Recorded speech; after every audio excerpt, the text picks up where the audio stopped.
Então, é um grande prazer estar aqui hoje e visto com muito orgulho essa camisa. Para mim, com certeza, eu considero a Turma do Giló a minha grande escola. Bom, então eu realmente fico muito feliz mesmo de estar aqui com vocês. O que eu vou apresentar agora faz parte de um programa psicoeducacional que integra a psicologia positiva, a educação emocional e a arte-educação para levar, então, a gente trazer habilidades e competências para as nossas crianças. Então, essa live ela é muito voltada para pais e mães que estão com crianças em casa nesta quarentena. Fazendo uma breve explicação, a psicologia positiva ela é um movimento científico que estuda a felicidade. Então, ela busca compreender o que leva o ser humano a se sentir bem, né? Já a inteligência emocional, ela faz parte daquela compreensão de como o ser humano lida com as suas emoções e aí, consequentemente, como isso impacta, né, os outros a seu redor. Daniel Goleman já diz, né, que é o pai da inteligência emocional, que a inteligência emocional é dividida em 5 habilidades. Então, seria o autoconhecimento, o autocontrole, a automotivação, a empatia e o desenvolvimento das relações interpessoais. Bom, dada essa breve explicação dessas duas vertentes, eu já queria começar dando uma dica que eu acho muito importante para os pais e mães de crianças com deficiência. E essa dica é: coloquem a criança no mesmo barco. É isso. Toda criança com deficiência, ela é, antes de tudo, criança, independente das suas limitações. E ela tem, então, o direito de vivenciar o senso de importância e de aceitação. Área de todo ser humano. Então, a gente precisa encorajar essas crianças a desenvolver essas habilidades, olhando para elas como iguais. O que eu quero dizer aqui é que toda criança tem sua singularidade, sua característica, então tem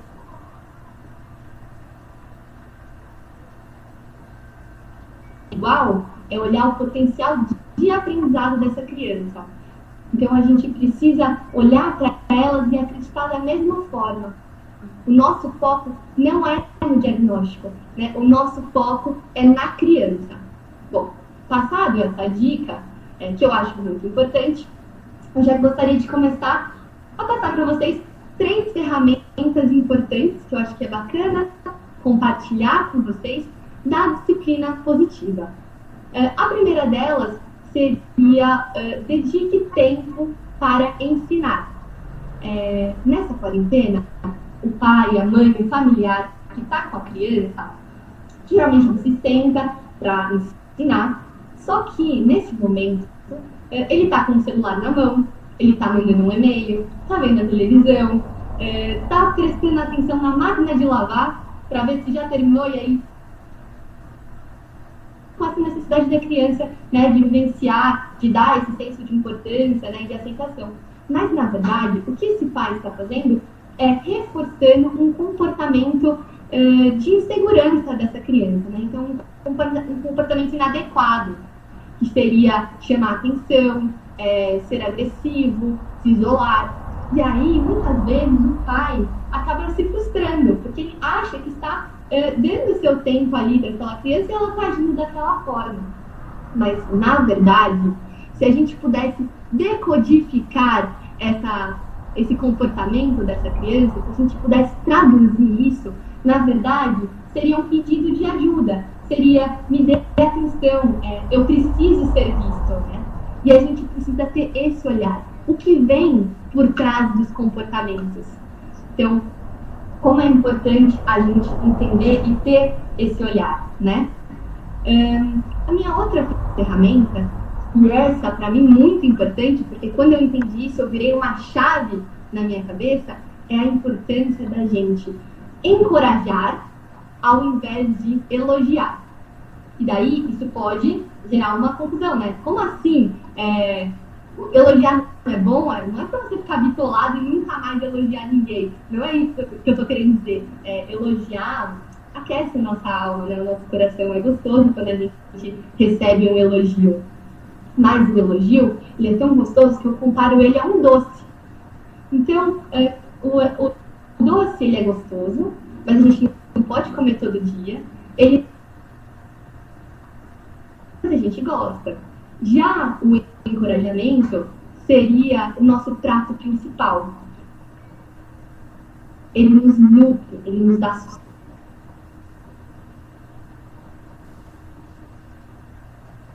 mais competências. E aí, para explicar melhor, então, essa questão do encorajamento e do elogio, porque às vezes quando eu falo, isso pode gerar uma confusão, né?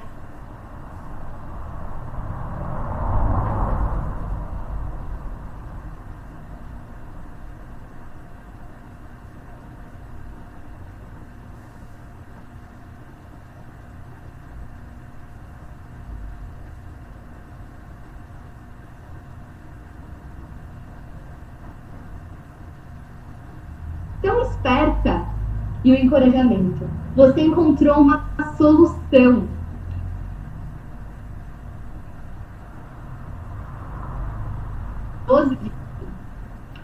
Seu desenho é tão lindo, parece que você está se divertindo. Boa menina, e aqui, bom trabalho. Parece similar? Parece. E aí aqui embaixo eu explico então a diferença desses dois. Que seria, o elogio, ele foca no agente. Então,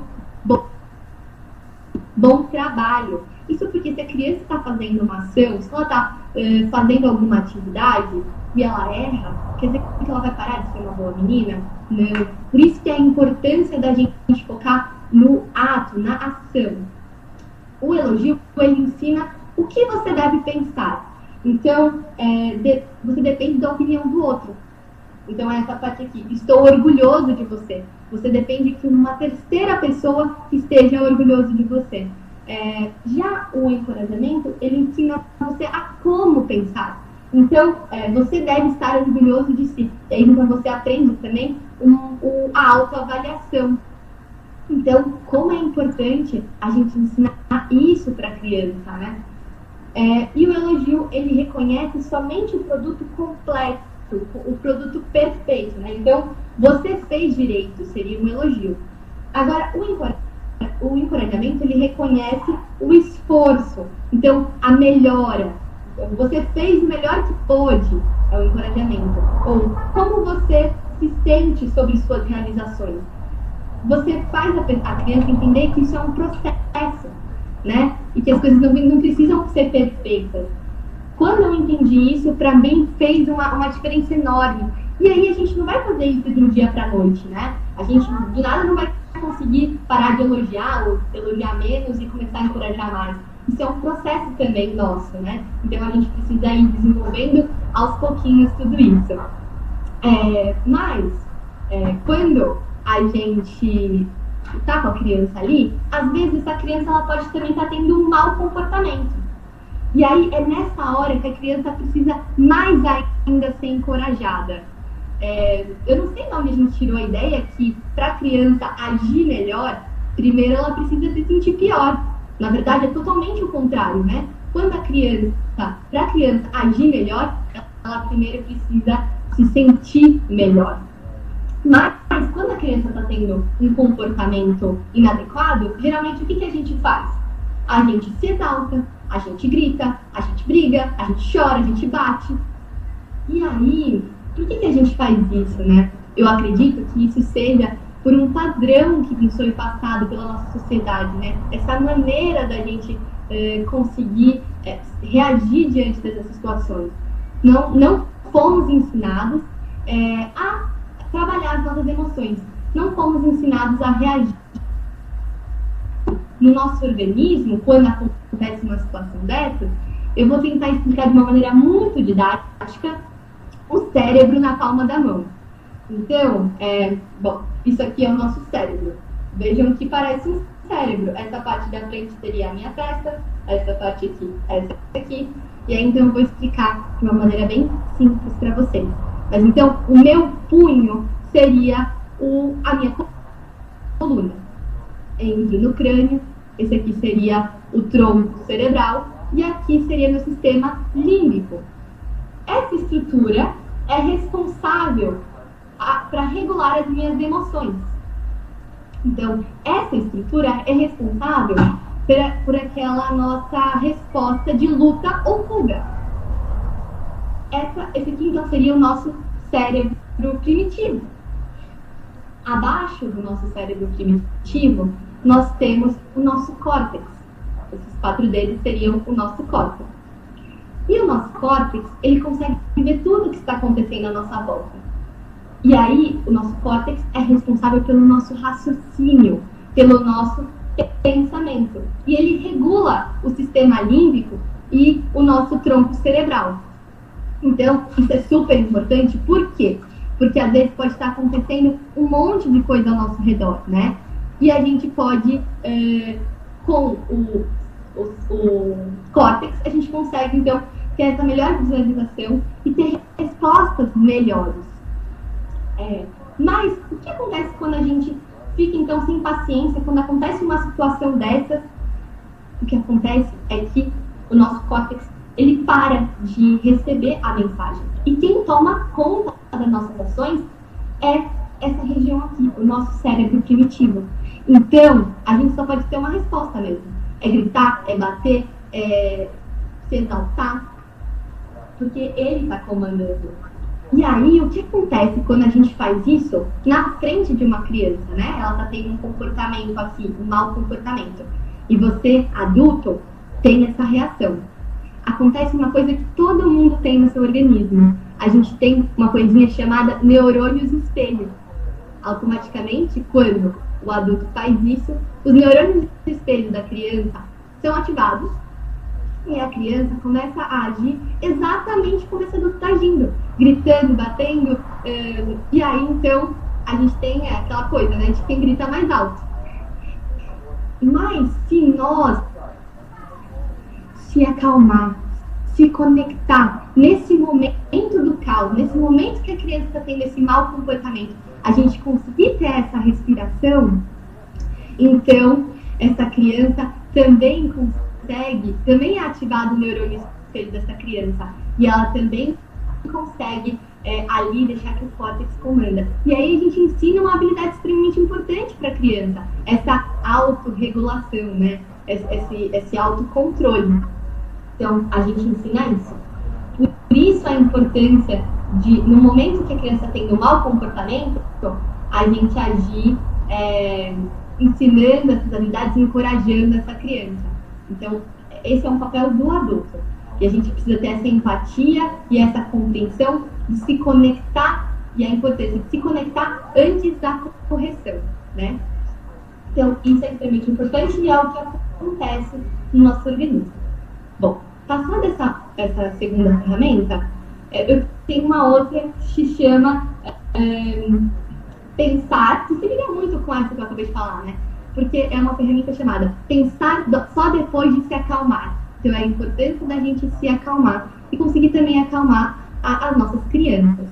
Eu sei que aqui nas lives do Iguatemi, vocês estão tendo algumas coisas sobre meditação, então vocês já estão focando na respiração e tudo mais. Tem algumas dicas, né, por exemplo, com criança, de pegar a bolha de sabão e ela soprar. E quando ela respira nessa bolha de sabão, ela consegue fazer esse movimento também de se acalmar. Ou para crianças mais novas, né, colocar um ursinho em cima ali do tórax da criança, do peito. E aí quando o ursinho sobe, é porque o pulmão está cheio. E aí quando esse ursinho desce, é porque o pulmão, então, esvaziou. Então, isso são recursos muito bacanas para a gente conseguir trabalhar essa respiração e a criança conseguir se acalmar. Mas eu também trouxe 2 brincadeiras que eu acho super divertidas e que a gente também consegue ter esse resultado de acalmar a criança. Então eu também queria trazer isso aqui para vocês. A primeira delas, a gente chama câmera lenta. Então, seria você fazer um combinado com a criança, e toda vez que tocar uma música, de preferência uma música lenta, instrumental, independente do cômodo que essa criança esteja da casa, ela sabe que é o momento de ela começa a se movimentar de forma lenta, ela começa a prestar atenção nos seus movimentos, na sua mão, em como é que está o corpo dela ali, né? Como é que ela está no aqui e agora. Então ela consegue ter essa percepção através dessa câmera lenta. Claro que se você tem uma criança que tem uma deficiência auditiva, que seja surda ou que tenha autismo, e a música então seja algo que incomode, essa música não se faz necessária e ainda assim essa prática é extremamente válida. Então eu gosto muito e dá para vocês combinarem um dia, um horário do dia para fazer isso, ou antes de uma atividade começar a brincar de câmera lenta, é divertido e ajuda também a acalmar. Uma outra brincadeira que ajuda a acalmar, e aí então um pouco para crianças mais novas, seria o tensionar e relaxar. Tensionar por 10 segundos, e aí então você pode brincar daquela coisa de cara de bravo e cara de bonzinho. Então fica bravo, bravo, bravo, bravo, depois bonzinho, bravo, bravo, bravo, bonzinho. Isso, a criança mais nova, ela acha muita graça disso, né? Ela acha muito divertido, e isso também faz a criança ter uma percepção de como é que o corpo dela fica enrijecido, tensionado quando ela tá brava, e como é que é quando o corpo dela tá relaxado, tá tranquilo. Então, isso também é uma coisa muito bacana de ser passada, é uma forma fácil de acalmar as crianças.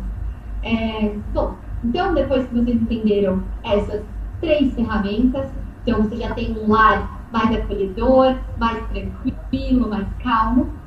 Então, eu agora gostaria de passar alguns jogos para vocês que desenvolvem algumas atividades, algumas habilidades, né, e competência nessa criança, através de jogos. Então, é extremamente lúdico e divertido. O primeiro jogo que eu gostaria de indicar para vocês é um jogo que desenvolve o autoconhecimento, que desenvolve a colaboração, a atenção, o foco dessa criança, e é muito, muito bacana porque até crianças que têm uma mobilidade reduzida conseguem brincar com facilidade. Um detalhe, esses jogos são todos pensados para uma casa que não tenha muito espaço e que a gente não precisa de um número grande de pessoas para poder brincar. E aí, a dinâmica, né? O jogo seria uma brincadeira que você vai precisar ter um lençol, uma tesoura para fazer um buraco no centro desse lençol e uma bola. Cada participante, então integrante da família, segura uma parte desse lençol, vocês colocam a bola no lençol e o objetivo é que essa bola não caia no buraco, então o buraco está no centro desse lençol. Todos conseguem brincar juntos, fica muito divertido, há um trabalho em equipe, né, da família, então a gente gera um entrosamento maior entre a família, e é muito, muito, muito divertido. Bom, caso você queira também desenvolver o raciocínio lógico, o autoconhecimento e a curiosidade da criança, tem um outro jogo muito bacana chamado Caça ao Tesouro. O que seria esse jogo, né? Aí o adulto, a criança, uma habilidade, uma força pessoal dessa criança, a gente anota no papelzinho e esconde em algum lugar da casa. E aí você faz um mapa com instruções que essa criança precisa seguir para, então, encontrar esse segredo.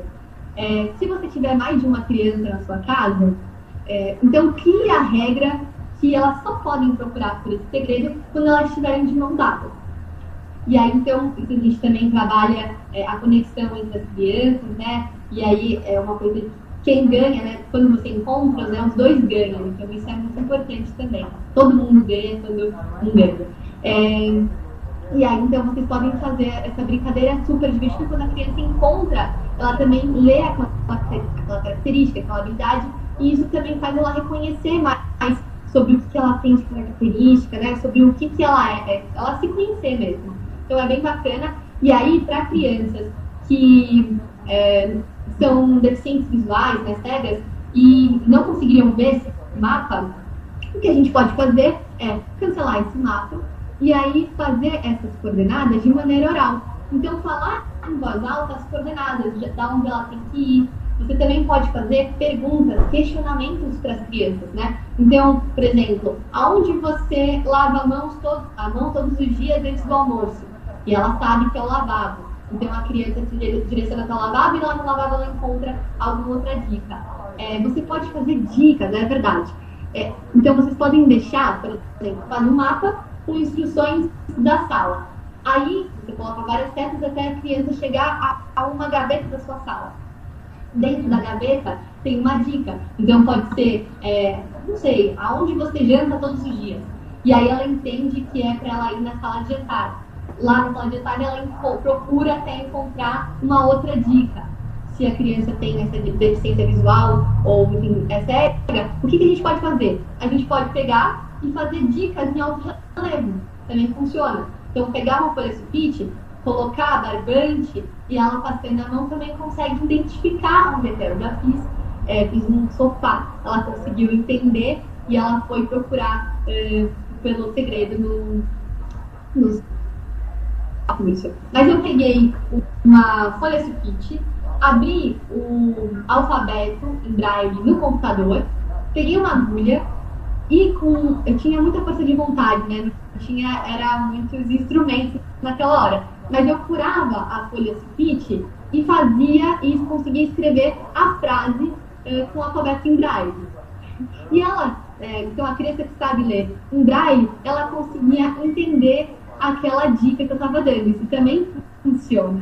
Claro que é extremamente rústico, se você tem algo melhor, por favor, use. Mas era o que eu tinha no momento e também funciona. Bom, aí uma outra brincadeira seria a brincadeira de abraçar por mais de 20 segundos. Essa parece muito boba, mas eu juro que ela é uma das mais poderosas que eu tenho, né? Porque nesse tempo de quarentena, a gente precisou se voltar para dentro do nosso lar, né? A gente parou de focar nas coisas que estão acontecendo lá fora, né? A gente parou de focar no nosso trabalho, a gente parou de focar no trânsito, enfim, nos outros fora, e a gente teve que prestar atenção dentro. Mas a nossa rotina não parou, né? A nossa rotina continuou, e muitas vezes em casa você pode estar fazendo seu home office, seu marido pode estar preocupado com as tarefas domésticas, seu filho pode estar na sala desenhando. Está cada um no seu ambiente, né? E aí, o que a gente pode combinar é ter um momento. Então, também, eu gosto muito de falar sobre a música, porque para mim a música ela ativa várias áreas do nosso cérebro, né? Ela faz várias ligações. Então, você pode colocar música, ou pode definir um horário, ou também pode vir da criança esse momento, né? Então, a criança trazer, agora eu acho que é o momento do abraço. E aí, então, se for a criança que for escolher, a gente precisa fazer alguns combinados com a criança. Então, por exemplo, na hora que o papai está tendo reunião, ela não pode sugerir essa hora do abraço, tem que esperar a reunião terminar para ter essa hora do abraço. E aí seria só, nesse momento, então, quando a música tocar, você escuta, todo mundo para o que está fazendo e se encontra para se abraçar por mais de 20 segundos. Isso é poderosíssimo, porque a gente cria conexão com as pessoas que estão no nosso lar.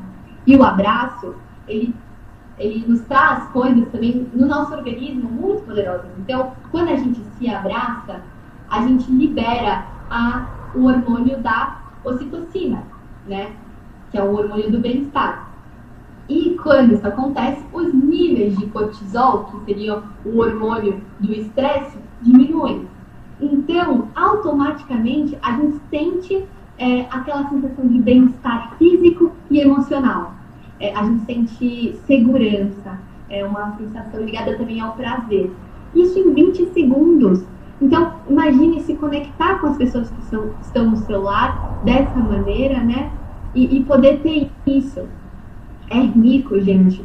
Parece bobo, mas levem isso para o seu dia a dia, né? Levem isso para dentro da casa de vocês.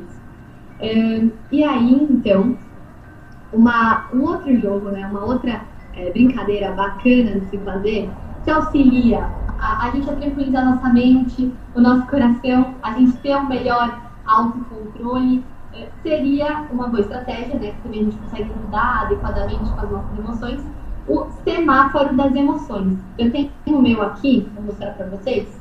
O meu é grandão. O vermelho significaria pare e respire. O amarelo, vamos conversar? O que aconteceu? O que está sentindo? Vamos pensar no que podemos fazer? E o verde seria, vamos fazer o que é certo. Então, para mim, é super bacana esse semáforo. Acho que todas as crianças poderiam ter esse semáforo individual para cada um, visível, né, de fácil acesso. O que a gente pode, né, como adultos, fazer é criar um semáforo próprio. Então, a criança fazer o seu semáforo, e aí você pode usar recorte de cola, tinta, canetinha, use a criatividade, né? E isso também se torna uma atividade que vocês vão fazer juntos, né? E ele dá mais valor a esse processo, né, a esse semáforo, porque ele também fez.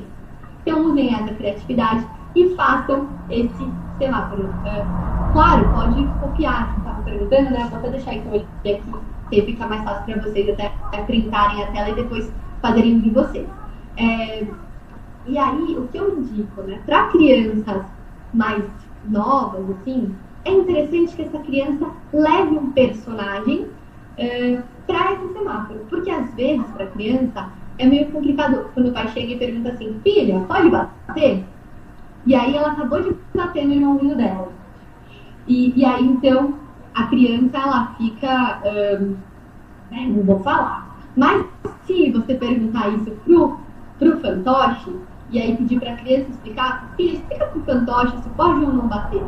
Isso se torna algo mais fácil da criança lidar. Ela consegue digerir muito melhor toda aquela informação de uma maneira muito mais lúdica.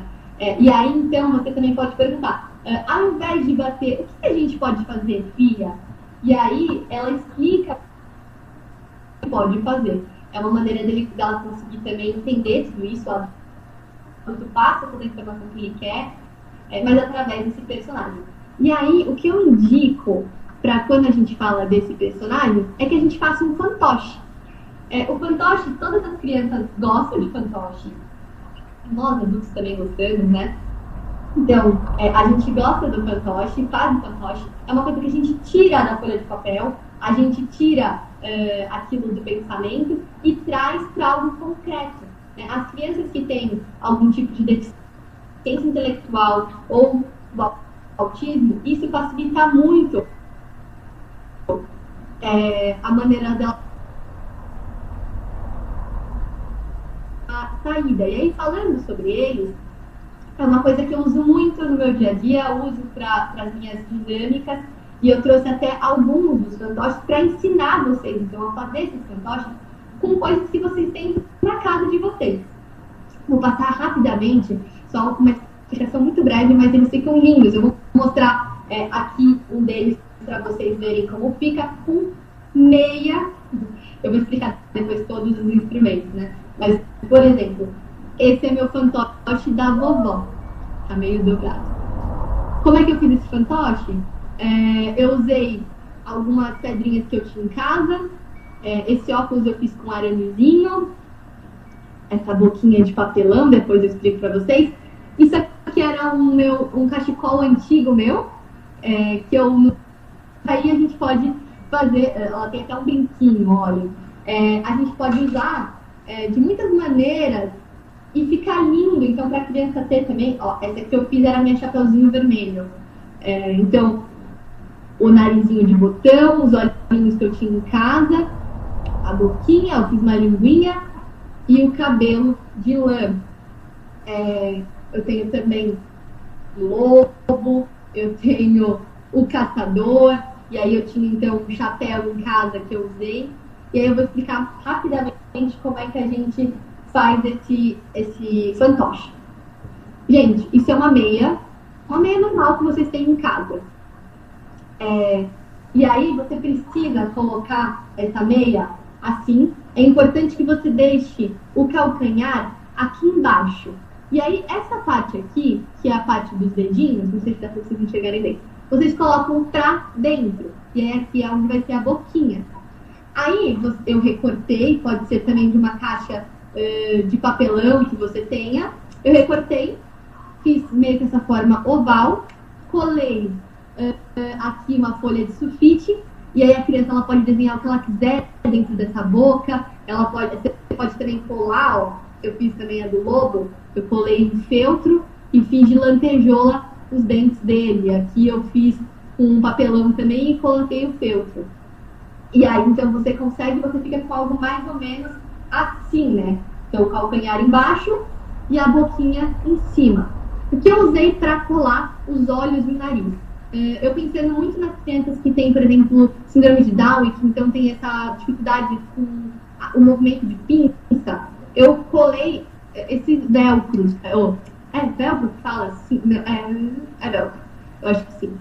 E aí, então, você recorta ele em forma oval e coloca... vou até pegar uma outra aqui para mostrar melhor. Ó, eu colei eles em forma oval e aí a criança pode escolher o que ela vai colocar aqui. Que tipo de olho que ela vai colocar. Pode ser um botão, pode ser um olhinho que você tem em casa mesmo. E aí, então, você pode ir criando com a criança esses personagens.